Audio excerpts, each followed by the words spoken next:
42 lakh restaurants बंद हो चुके हैं इस साल में 2025 में। पहले 2 महीनों में ही 30 लाख शॉप्स बंद होने वाली है। क्या ये बहुत ज्यादा अलार्मिंग सिचुएशन है? स्टारबक्स तक बंद कर रहा है चाइना में से। किराया है, लेबर कॉस्ट है, सब कुछ है, वो 300 के हिसाब से आपने कैलकुलेट किया, लेकिन आज 50 रुपए पे भी कोई खरीदने को तैयार नहीं है कॉफी। तो जो ये सारी एस्टेब्लिशमेंट्स बंद हो रही हैं, जो कॉफी शॉप्स और जो रेस्टोरेंट्स हैं, ये बंद हो रहे हैं, उसका रीजन है कि हर आदमी आज डील मांगता है। जय हिंद, नमस्कार। मैं अंबर जैदी स्वागत करती हूँ आप सबका एक बार फिर से हमारे आज के खास कार्यक्रम में। और आज हमारे साथ मौजूद हैं सुमित जैन जी चाइना से। जैसे कि आप सब जानते हैं, उनसे हम चाइना के हालात के बारे में जायजा लेंगे। सुमित जी, बहुत बहुत स्वागत है आपका। जय हिंद, नमस्कार। नमस्कार, जय हिंद। सुमित जी, चाइना को लेकर आपने पिछली बार बताया था कि चाइना में स्कूल्स और जो बच्चों के किंडरगार्टन्स हैं और जिम्स हैं, वो सब बंद हो रहे हैं। अब क्या हालात हैं? किस तरह के हालात हैं? क्या कुछ अभी बंद हो रहा है या कुछ बेहतर हो रहा है? अंबर जी, पहली बात तो ये कि चाइनीज न्यू ईयर है और जी, आपको सबको हैप्पी चाइनीज न्यू ईयर। शिनलिन ख्वाइला बोलते हैं हम लोग यहाँ पर, तो आप सबको शिनलिन ख्वाइला। और बहुत-बहुत एज फार एज आपको चाइना इज कंसर्न, चाइना में सब कुछ बंद हो चुका है। जी, सब कुछ मतलब कि सब कुछ, यहाँ पर सारी दुकानें बंद है, सुपरमार्केट बंद है। ये तो 15 दिन के लिए सब कुछ बंद होने वाला है, बिकॉज चाइनीज न्यू ईयर में 2-3 हफ्ते की छुट्टियां होती हैं।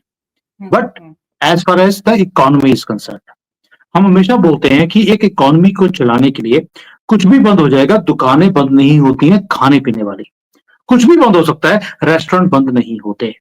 लेकिन अभी अभी जो आज या कल में एक आंकड़ा आया है वो चाइना से, वो ये है कि लास्ट ईयर 42 लाख रेस्टोरेंट्स बंद हो चुके हैं। और इस साल अभी, क्योंकि ये चाइनीज न्यू ईयर का टाइम है, सारी दुकानें बंद हैं। चाइनीज न्यू ईयर जब खुलेगा, यानी कि ऑलमोस्ट 8-10 फरवरी को जब सारी कंट्री ने खुलना है, 30 लाख से ज्यादा रेस्टोरेंट खुलने वाले नहीं हैं। यानी कि पिछले पूरे साल में अगर 40 लाख 42 लाख दुकानें बंद हुई हैं, सिर्फ रेस्टोरेंट्स की बात कर रहा हूं अभी, बाकी जो दुकानें बंद हो चुकी हैं उसकी बात ही नहीं कर रहे। इस साल में 2025 में पहले 2 महीनों में ही 30 लाख शॉप्स बंद होने वाली है। अब इसका रीजन क्या है? पहली बात ये, और दूसरा, क्या ये बहुत ज्यादा अलार्मिंग सिचुएशन है? तो मैं आपको बता दूं, ये अलार्मिंग नहीं है। वो क्यों बोल रहा हूं? क्योंकि अगर 42 लाख शॉप्स लास्ट ईयर बंद हुई थी, तो 41 लाख 41 लाख नई शॉप्स खुल भी गई हैं। यानी कि एक आदमी रेस्टोरेंट नहीं चला पाया, दूसरे को लगता है यार मैं चला लूंगा, और इसलिए हर सेकंड शॉप 56% रेस्टोरेंट जो है कंट्री के बंद हो चुके हैं। 56% ऑफ चाइनाज रेस्टोरेंट्स, और उतने ही 52% या 50% नए खुल भी गए। सबसे ज्यादा अलार्मिंग चीज क्या है कि जो यहाँ पर कॉफी शॉप्स है, 47,000 तक कॉफी शॉप्स बंद हो गए हैं एक साल में। यहाँ पे बड़े बड़े जो चेन्स हैं वो भी बंद कर रहे हैं। स्टारबक्स तक बंद कर रहा है चाइना में से। रीजन, क्योंकि जो चाइनीज जो नए ब्रांड्स आए, उनका सर्वाइवल था। मरता क्या नहीं करता, उन्होंने जो 300 रुपए की कॉफी मिलती थी यहाँ पे, जो चाइनीज में इंडियन रुपीज में बता रहा हूँ, वो आज 50 रुपए की मिलती है। जी, आपकी कॉस्टिंग तो 300 के हिसाब से है, किराया है, हुँ, लेबर कॉस्ट है, सब कुछ है, वो 300 के हिसाब से आपने कैलकुलेट किया, हुँ, लेकिन आज 50 रुपए पे भी कोई खरीदने को तैयार नहीं है कॉफी। वही हाल रेस्टोरेंट्स का भी है। तो जो ये सारी एस्टेब्लिशमेंट्स बंद हो रही हैं, जो कॉफी शॉप्स और जो रेस्टोरेंट्स हैं, ये बंद हो रहे हैं, उसका रीजन है कि हर आदमी आज डील मांगता है। डील कैसे? कि आपको याद होगा, एक बार मैंने आपसे ऑलमोस्ट 5-6 मंथ्स मैंने पहले बोला था कि यहाँ पर बाइंग का जो ट्रेंड है वो चेंज हो रहा है। यहाँ पर कस्टमर को 50-60-70% डिस्काउंट चाहिए, प्लस एक डिश के साथ एक डिश फ्री भी चाहिए। अगर हुँ, कोई ऐसा ऑफर करता है तभी कस्टमर दुकानों पे जाता है, अदरवाइज दुकानों पे रश ही नहीं है। और यही चीज जो है एक अलार्मिंग ट्रेंड है चाइना के अंदर। अब आप बोलेंगे कि भाई इसका मतलब है कि चाइनीज इकोनॉमी का बट्टा बैठ गया। ये मैं इंटरप्रिटेशन आपके ऊपर रखता हूँ, और जो कई फेंकू हैं उनके ऊपर छोड़ता हूँ। जो चाइना एक्सपर्ट बनते हैं वो रोज बोलते हैं चाइना डूब गया, चाइना का ये हो गया, चाइना वो हो गया, टुकड़े हो जाएंगे अगले महीने। 3 साल से सुन रहा हूँ, एनीवेज कुछ हुआ नहीं है। अब आते हैं कि रीजन क्या है। रीजन एक ही है, जो कंज्यूमर एक्सपेंडिचर है, स्पेंडिंग है, वो इम्पैक्टेड है। लोगों ने अपनी सेविंग्स को बैंकों में रखा हुआ है। 12 ट्रिलियन युआन से ज्यादा का तो बैंकों में लोगों की सेविंग में पैसे पड़े हैं। Which is almost 50% of India GDP. लोग स्पेंड ही नहीं कर रहे कि कल को अगर बुरा वक्त आएगा तो हम ये पैसा हमें सस्टेन कर लेगा, इसलिए स्पेंडिंग नहीं है। अब गवर्नमेंट ने क्या किया? गवर्नमेंट ने बोला कि ये रेस्टोरेंट जो है ये तो एक रिटेल का काम है, एक खोल बंद होगा कोई और खोल लेगा। मेजर है कि जो हमारे यहाँ पर प्रोडक्शन है हाई एंड आइटम्स की, गाड़ियां हैं, मोबाइल फोन्स हैं, जो जी, इलेक्ट्रॉनिक्स है, ये चाइनीज न्यू ईयर का टाइम है जहां पर लोग एक दूसरे को गिफ्ट देते हैं। चाइनीज गवर्नमेंट ने भी अनाउंस कर दिया कि 15% सब्सिडी है यहाँ पर। अगर आप मोबाइल लेती हैं आज चाइना में आकर तो 15% पूरे वर्ल्ड से सस्ता पड़ेगा। यानी कि लोग पहले दुबई आते थे कि टैक्स फ्री है, वहां से आके सामान लेके आओ। मैं भी दुबई से होकर आया हूँ। दुबई में जो मोबाइल है, इलेक्ट्रॉनिक्स है, गाड़ियां हैं, वो चाइना से महंगी मिल रही है, चाइना में सस्ती है आज की डेट में। तो गवर्नमेंट ने अपनी तरफ से सब्सिडी देनी शुरू कर दी ताकि एक स्पेंडिंग इंक्रीज हो, और चाइनीज न्यू ईयर के ऊपर स्पेंडिंग इंक्रीज हुई भी है। बट रेस्टोरेंट्स बंद हो रहे हैं, ये एक अलार्मिंग सिचुएशन लगती है देखने में। बट जितने बंद हो रहे हैं उतने नए खुल भी रहे हैं, बिकॉज जॉब अपॉर्चुनिटीज कम है, बिजनेसेस बंद हो रहे हैं। लोगों को लगता है यार वो नहीं चला पाया, हो सकता है कि मैं चला लूं। So this is the overall situation what is there in China. Economic pressures increase होते जा रहे हैं, कंज्यूमर प्रेफरेंसेस चेंज हो रही है, या कह लीजिए इवॉल्व हो रही है, रिवॉल्व हो रही है, और अफरा तफरी का माहौल है। ट्रंप आ गया है। ट्रंप ने इतना काम तो कर दिया कि चाइना का नाम नहीं लिया है अपनी किसी भी स्पीच में। तो पहले बोलता था कि भी मैं इतने टैरिफ लगा दूंगा, ये कर दूंगा, वो कर दूंगा। अभी तक कोई खास काम नहीं किया है। बाकी देखते हैं आगे जाके क्या होगा। बट उसके पहले ही यहाँ पर हालत थोड़ी सी खस्ता है। जी, बिल्कुल। और यूएस से चाइना और यूएस के बीच बातचीत होने के लिए जो चल रहे हैं उनको सैंक्शंस, टैरिफ्स और उन सब को लेके जो चल रहा था उसको लेके बातचीत का भी दौर चला है। आगे क्या कुछ होगा, किस तरह से यूएस की पॉलिसी चाइना को लेकर नज़र आएगी, या अभी कुछ दिन में और क्लियर हो जाएगा। लेकिन अगर चाइनीज़ इकोनॉमी की बात करें तो पिछले कई सालों में सुनते हैं कि चाइनीज़ इकोनॉमी का ये हो गया, वो हो गया, फॉल डाउन, ये वो खत्म, टाटा बाय-बाय, वो सारी चीज़ें। आप जबकि हालात आप बता रहे हैं कि एक तरफ चीज़ें, रेस्टोरेंट, स्कूल और ये सब बंद भी हो रहे हैं, लेकिन उतने ही खुल भी रहे हैं। तो इसको किस तरह से देखा जाना चाहिए? आखिर सही मायने में समझा जाए तो क्या और किस तरह के हालात हैं? क्या वाक़ई में चाइनीज़ इकोनॉमी डूब रही है, या कोई बैकअप प्लान है सरकार के सामने? क्योंकि ऑफ़ कोर्स चाइना के लिए तो इकोनॉमी बहुत इम्पोर्टेंट है और किसी भी देश के लिए होती है। तो कुछ इम्प्रूवमेंट नज़र आ रहा है कि सरकार की क्या पॉलिसी है इकोनॉमी को सस्टेन करने के लिए?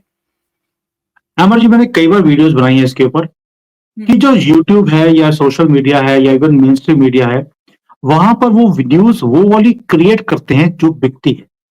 आपने नोट किया होगा कि 2-3 हफ्ते पहले एक बड़ी बहुत ज्यादा एक वेव चली थी कि चाइना में एक नया वायरस आ गया है, यहाँ पर लाशें बिछ रही हैं और ये सारे हॉस्पिटल पूरे भरे पड़े हैं। मैंने तब भी बोला था ये सिर्फ एक सेंसेशन क्रिएट की जा रही है भारत के मीडिया में। रीजन क्या था? क्योंकि राहुल गांधी उस वक्त वियतनाम में थे, कोई न्यूज मिल नहीं रही थी, तो उन्होंने भाई यहाँ पर वायरस को इतना बड़ा चढ़ा कर दिखाया कि जैसे कि यहाँ पर पूरी की पूरी पॉपुलेशन चाइना में खत्म होने वाली है, अब पूरे दुनिया में लॉकडाउन लग जाएगा। तो आपने देखा हुआ क्या?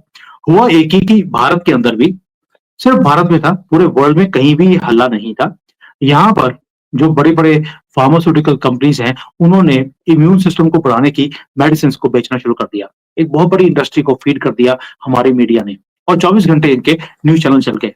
कई बार पब्लिक कंजम्पशन के लिए, क्योंकि लोगों को नेगेटिविटी अच्छी लगती है। अगर आप बोलेंगे कि चाइना बहुत अच्छा कर रहा है, आपकी वीडियो चलेगी ही नहीं। लेकिन जब आप बोलेंगे कि चाइना का भुट्टा बैठ गया, वहां पर शी जिनपिंग मर गए हैं, उनको कू हो गया है, मिलिट्री आ गई है, पूरा बीजिंग को घेर लिया है, तो ऐसी वीडियोस को मिलियंस ऑफ व्यूज मिलते हैं। कई लोगों की दुकानदारी ऐसी सेंसेशंस क्रिएट कर ही चलती है। अब आते हैं कि एक्चुअल सिचुएशन क्या है। क्या चाइना ने, जिन्होंने 25-30 साल में इतनी तरक्की कर कि आज अमेरिका, यूरोप जो है वो पिछड़े हुए कंट्रीज लगते हैं इनकी तरक्की देखने के बाद, क्या वो ऐसे ही जाने देगा? क्या इतने बेवकूफ हो सकता है प्रेसिडेंट यहाँ का और यहाँ की गवर्नमेंट कि उन्हें दिखता है कि भाई कंट्री मेरी नीचे जा रही है और वो कुछ कर ही नहीं रहे? अब मैं आपको बताता हूँ कि जो वीडियोस बनाते हैं वो बेवकूफ हो सकते हैं, कंट्री का प्रेसिडेंट या गवर्नमेंट नहीं हो सकती। अब उन्होंने किया क्या? They have come to know कि हमने अगर राइज करना है, हमने नंबर 1 अगर दुनिया में बनना है, अमेरिका को बीट करना है, तो हमें अमेरिका की गेम के अंदर एंटर करना पड़ेगा। अमेरिका की गेम क्या है? अमेरिका काम करता है R&D के ऊपर। वो करता है हाईटेक इंडस्ट्रीज के ऊपर, वो काम करता है आर्टिफिशियल इंटेलिजेंस के ऊपर, हथियार बनाने का काम वो करता है। और बाकी का जो चम्मच बाल्टियां होती हैं वो बनाने के लिए वो दूसरी कंट्रीज को लगा के रखता है एज लेबर। चाइना ने भी अपनी कंपनीज को बोल दिया कि भाई आपको हाईटेक पे जाना पड़ेगा। अभी आज की डेट में जो चाइनीज, अगर आप मोबाइल देखेंगे, उन्होंने आईफोन को पीछे कर दिया है। इनकी गाड़ियां पूरे वर्ल्ड को बीट कर रही हैं, both in quality, technology and price. इनका जो आर्टिफिशियल इंटेलिजेंस है, आज ही की न्यूज है कि जो चाइनीज एआई ऐप है उन्होंने चैट जीपीटी को भी पीछे छोड़ दिया है। They are instant, quick and free. तो इन्होंने हर उस चीज पे मात मारनी शुरू दे दी है अमेरिका को, जहां पर उनकी दादागिरी चलती थी। तो इसलिए जो चाइना का फोकस है वो फ्यूचरिस्टिक इंडस्ट्रीज के ऊपर है, वो रोबोटिक्स के ऊपर है, वो आर्टिफिशियल इंटेलिजेंस के ऊपर है, वो इलेक्ट्रॉनिक्स के ऊपर है, जो हर आदमी के जरूरत की चीजें हैं। स्पेस में बहुत ज्यादा R&D ये करते जा रहे हैं। अभी अभी जो न्यूज है कि मून के ऊपर इन्होंने जो अपना रोवर भेजा था, वहां से सैंपल्स लेकर ये वापस आ गए हैं। They are the first country जो फार साइड होता है, जिसको डार्क साइड बोलते हैं मून की, वहां से सैंपल्स, पहला कंट्री है जो लेकर आया है। ये मार्स से भी अब सैंपल्स को लेकर आने की बातें बोलते हैं। यानी कि इन्होंने अपनी टेक्नोलॉजीज को इतना आगे ले गए हैं कि मैं एक कंपनी है यहाँ पर जिसकी मैं कंसल्टिंग भी करता रहा हूं। एवरी 78 सेकेंड्स उस कंपनी में गाड़ी मैन्युफैक्चर होती है, 78 सेकेंड्स। और पूरे कंपनी में आपको एक भी आदमी काम करता हुआ दिखाई नहीं देता, पूरे रोबोट्स हैं। इवन जो सुपरवाइजर है, जो जाकर आगे सुपरवाइजरी का काम करता है, वो भी रोबोट है। 24 घंटे वो काम करते रोबोट्स, कोई ओवर टाइम नहीं, कोई हड़ताल नहीं, कोई ये नहीं कि भाई मेरी मांगे पूरी नहीं हुई हैं, कुछ भी नहीं है।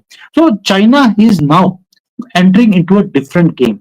हमने टॉयज है, टॉयज आपको मालूम है, सॉफ्ट टॉयज पहले सारे चाइना से बनकर आते थे। चाइना को हमने पिछाड़ दिया, हम आगे निकल गए, अच्छा किया।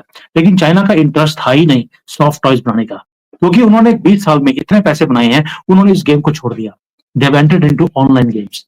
अगर आज आप मोबाइल लेंगी, उसके अंदर आपको 90% से ज्यादा जो गेम्स मिलती हैं वो सारी चाइनीज मेड है। आप कोई भी मोबाइल ले लीजिए, दे आर एंटरिंग इनटू दोस्त। यहाँ पर तो आप बिलीव नहीं कर सकते कि जो गेम्स हैं, गेमिंग शॉप्स है, यहाँ पर स्पेशलाइज्ड गेमिंग शॉप्स हैं। ऐसे लगता है कि 7 स्टार आप कैप्सूल्स में बैठे हैं, जैसे स्पेसशिप पे बैठे हो, वहां पर आप गेम खेल रहे हैं, उसके बीच में बेड लगा है, आप खेलिए, थक गए हैं तो खाना खाने की जो बनाया हुआ है, अंदर रोबोट है, आपको खाना बना के देगा। 24 घंटे वो कियोस्क चलते हैं, खाना आप कभी भी बस बटन दबाना है, खाना बन के तैयार होकर रोबोट आपको दे देगा, वहीं पे बेड लगा है।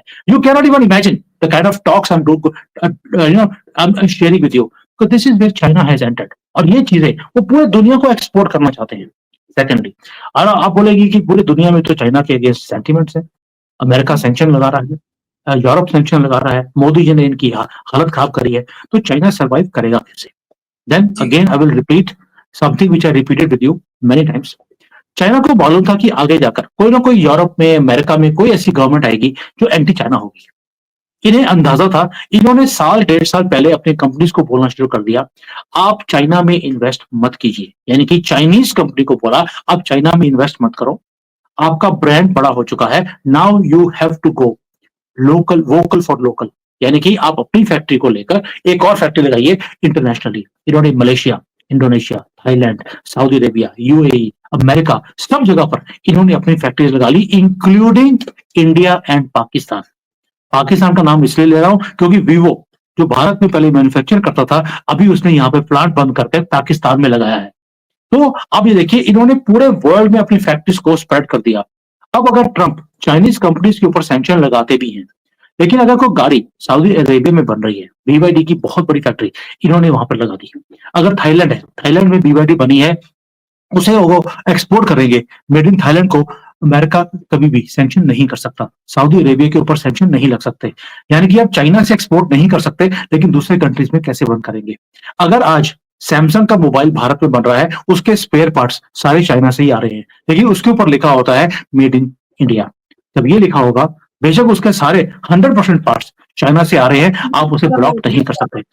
सो they are now beating the game, they have already gone ahead, beating the policies of Trump in advance.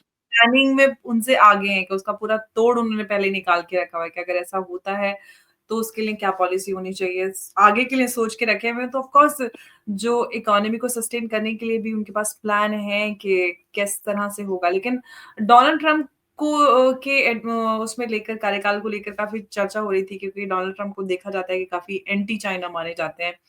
अब उनके समय में क्या कुछ चाइना की तरफ से होते हुए हम देखेंगे। हालाँकि ये भी खबर आई कि डोनाल्ड ट्रम्प और शी जिनपिंग दोनों की बात हुई है। तो क्या किस तरह से देखा जाना चाहिए? क्या हालात डेवलप होंगे दोनों के बीच में? देखिए, मैं उसको नटशेल में बोल सकता हूँ।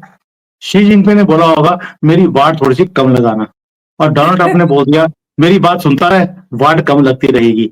देखिए, we have to understand one thing, hmm, China को 2 चीज़ें मालूम है, जिसके ऊपर वो काम कर रहे हैं टू हैंडल डोनाल्ड ट्रम्प। पहला, हुँ, ही नोज़, चाइना को मालूम है कि डोनाल्ड ट्रम्प एक बिज़नेसमैन पॉलिटिशियन है। He is a person who needs a deal. उसको कोई अच्छी सी डील दे देंगे, वो चुप करके बैठ जाएगा। डील होनी चाहिए जो अमेरिका की फेवर की हो। चाइना ने ऑलरेडी प्रिपरेशंस कर लिए हैं कि हमने कौन सी डील ट्रम्प को देनी है ताकि चुप करके बैठ जाए। पहली बात तो हुँ, ये हो गई। दूसरा, चाइना ऑल्सो नोस कि अमेरिका कुछ भी मैन्युफैक्चर नहीं करता, हर चीज चाइना से बनकर जाती है। अगर चाइना से वो माल नहीं खरीदेगा तो उसकी कंट्री स्टैंड स्टिल हो जाएगी, क्योंकि इतना सप्लाई चेन को चेंज करना किसी और कंट्री के लिए कोई और कंट्री रेडी ही नहीं है। भारत के अंदर अभी वो इंफ्रास्ट्रक्चर नहीं है कि हम चाइना की मैन्युफैक्चरिंग बेस को रिप्लेस कर सके। चाइना नोस कि अमेरिका की मजबूरी है, लेकिन उसे आंखें दिखाने की आदत है। They will keep on doing, हल्का हल्का करते करते ये 4 साल ऐसे ही निकाल लेंगे। गिव सम लीव सम। मंजरी जी आती है मेरे शो पे, उनकी बड़ी स्टेटमेंट मुझे बड़ी अच्छी लगती है, give some leave some. So the China will give something to Trump so that Trump also leaves the जो तलवार लटकाई है सैंक्शंस की, टैरिफ्स की, 60% टैरिफ लगाने हैं, he will also not do it. So this is what is going to happen. China फिर knows the भी game. China अब तो अमेरिका ने चाइना को बनाकर रखा हुआ है, खुद तो कुछ भी नहीं बनाता, तो गुज़ारा कैसे होगा यूएस का अगर चाइना को सैंक्शन कर दे तो? exactly. So Chinese know this. ये अमेरिका हमारे बिना सरवाइव नहीं कर सकता। क्या ठीक है, ये हाथी के दांत है। आप दिखाइए, हमें भी मालूम है कि इसको काउंटर कैसे करना है। काउंटर करने के लिए मैंने पहले बता दिया, इन्होंने अपनी कंपनीज को बोल दिया है इंटरनेशनली आप जाकर इन्वेस्ट कीजिए, अपनी फैक्ट्रियां लगाइए। दूसरा, एक काम और है which is very startling, 1 lakh से ज्यादा, मैंने इसके ऊपर भी वीडियो बनाया डिटेल में, कि 1 लाख से ज्यादा जो मिलियनियर्स हैं, बिलियनियर्स हैं, उन्होंने अमेरिका में जाकर गोल्डन वीजा लिया है on the basis of investments, और वहां की पासपोर्ट ले लिया। अब वहां के जब पासपोर्ट मिल गया, now they have become American citizens, they are Chinese American citizens. अब ये अगर दुनिया में जाकर कहीं भी फैक्ट्री लगाते हैं, they will be called American. और इनको अमेरिका का जो प्रेसिडेंट है वो सैंक्शन कैसे करेगा? तो आप देखिए कितनी दूर की सोच है। फैक्ट्रीज इंटरनेशनली लगा लिए, और जो लोग जो फैक्ट्रियों को मालिक बनेंगे वो सारे होंगे चाइनीज, लेकिन पासपोर्ट अमेरिकन होगा। आप सैंक्शन लगा के तो दिखाइए, आप कर ही नहीं सकते। तो गेम ऑलरेडी इन्होंने आइडेंटिफाई कर दी है। जी, बिल्कुल, तो जिनपिंग का प्लान पहले से रेडी था टू काउंटर डोनाल्ड ट्रम्प।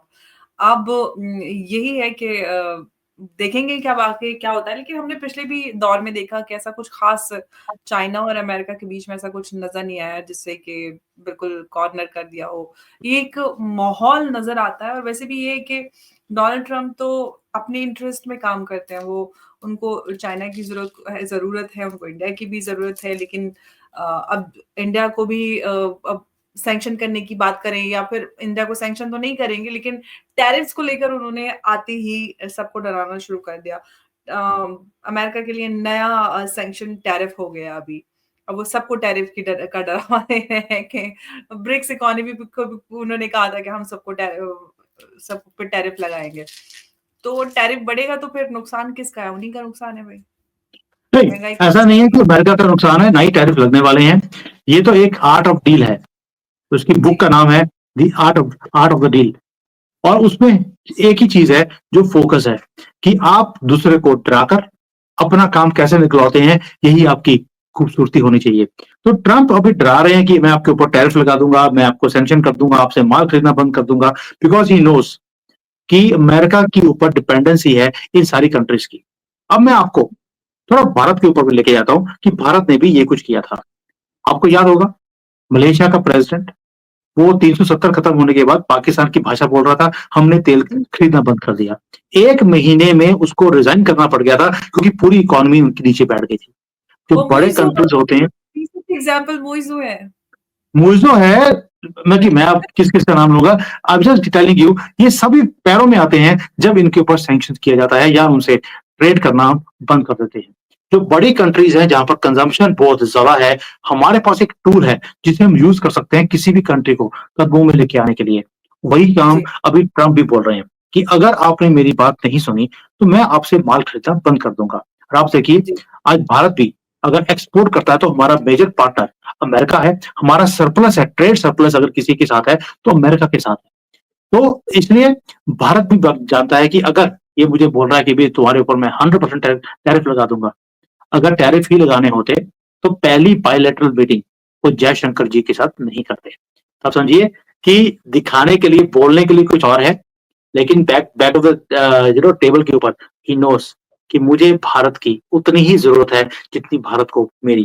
तो पब्लिक कंज़म्पशन के लिए पॉलिटिशियंस बहुत कुछ बोलते हैं। ये चीज़ें मुझे लगता है कि हमें भारतीयों को ज़्यादा समझ आती हैं क्योंकि हमारे पास राहुल गांधी और केजरीवाल जैसे नौटंकीबाज़ बहुत ज़्यादा है।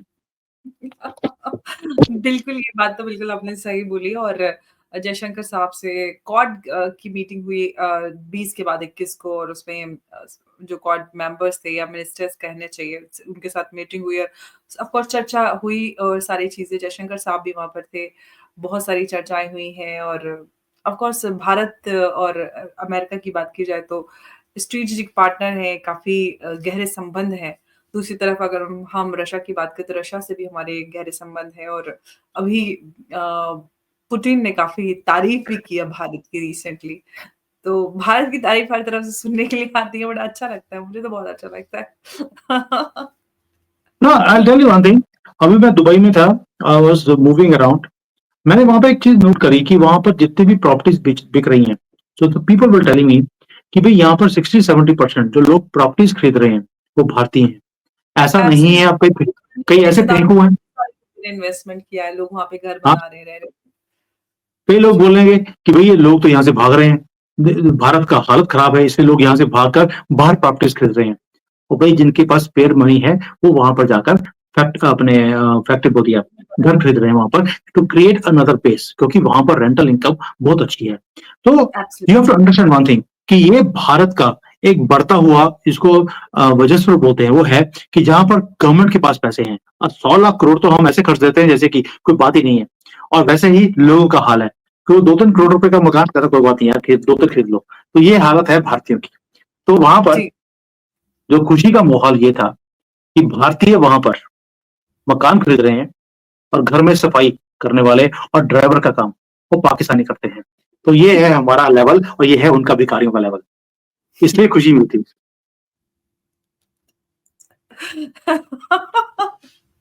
हाँ, भैया समझी। शेफ़ का चाइना से मँगवा लेंगे हम फिर। आपकी सॉरी, ससुराल से भी बोलना चाहिए। शेफ़ चाइना से मँगवा लेंगे, घर में रसोइया। शेफ सीधी की जरूरत नहीं है, ये तो यही वहां वहां जाकर इन्होंने तो कीड़े मकोड़े बनाने हैं, इनको बस दाल दाल सब्जी बनानी आती है, तो इसलिए वो उसकी जरूरत नहीं है। But as far as Dubai is concern, वहां पर भारतीय ही आपको दिखेंगे एज किंग्स। एंड बड़े बड़े मैंशंस मैंने देखे, उनके बड़े बड़े ऑफिस हैं, वो सब भारतीयों के हैं। वहां पर सफाई करने वाला, पोछा मारने वाला आपको पाकिस्तानी दिखेगा। इससे बड़ी खुशी का माहौल कोई और हो ही नहीं सकता।